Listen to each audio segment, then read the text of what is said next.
Hello, everyone. I am Miss Lyda, and today I would like to share a story with you called Never Let a Dinosaur Scribble. It is written and illustrated by Diane Alber. Let's get started. I recently got a pet dinosaur.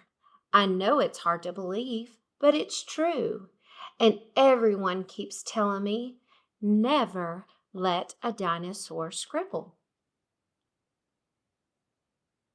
Why would anyone say such a thing? I mean, dinosaurs are so strong and powerful, so why can't they scribble? I thought if I gave him just one crayon, what could go wrong? He gave him a blue crayon. Let's see what he's going to do next. Well, I'll tell you. He took off running toward the hall. "We don't scribble on walls, only paper," I yelled. Do you think he's afraid the dinosaur's going to mess things up? Let's see. Thank goodness my dinosaur had a short attention span.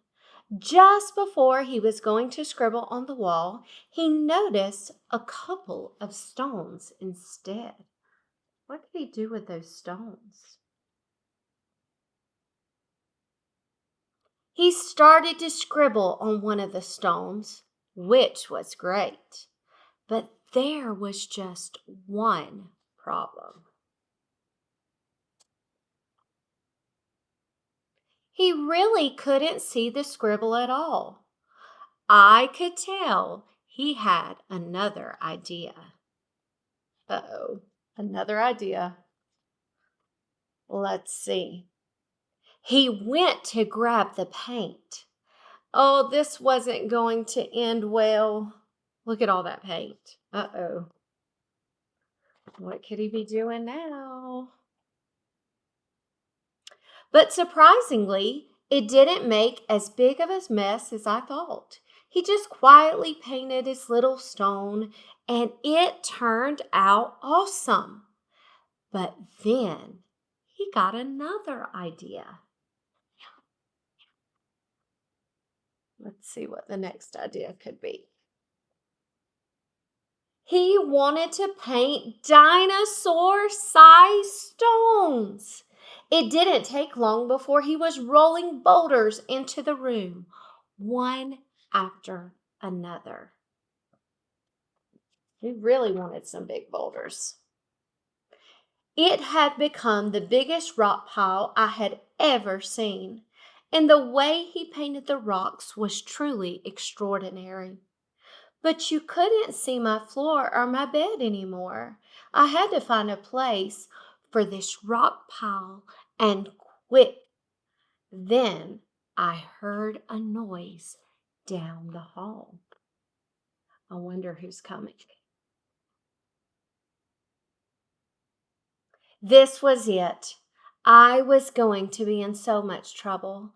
I popped my head out of the door. My mom was standing right there. Before my mom could say anything, I started to explain the mess she was about to see. Well, it all started when I heard the never let a dinosaur scribble. But I had to find out why, so I gave my dinosaur a crayon, and then he ran towards the wall with it. Thank goodness he got distracted with some small stones and started scribbling on them instead. But he couldn't see the scribble at all, so he got some paint. He loved it so much that he got bigger stones, giant ones even, and it made a big mess. And I'm sorry. What do you think Mom's going to say? Let's find out.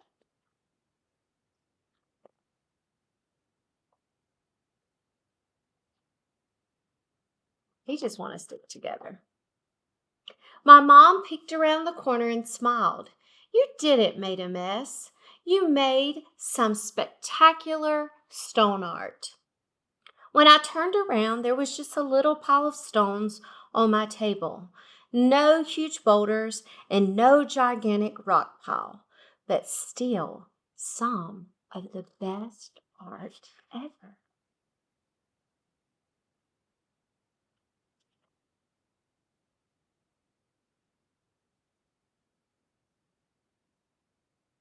All this time, people wanted to stop dinosaurs from scribbling. It could be because they try and draw on walls or make a gigantic rock pile. But if my dinosaur had never scribbled, he would have never learned how to make this amazing stone art.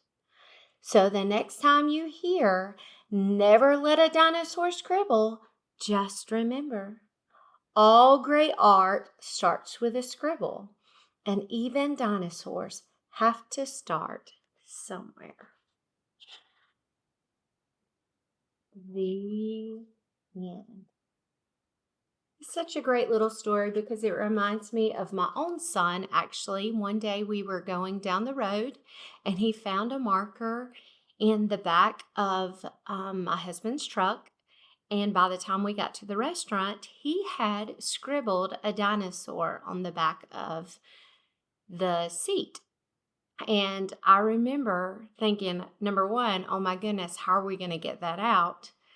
And then number two, I couldn't help but be amazed at his artwork at such a little age.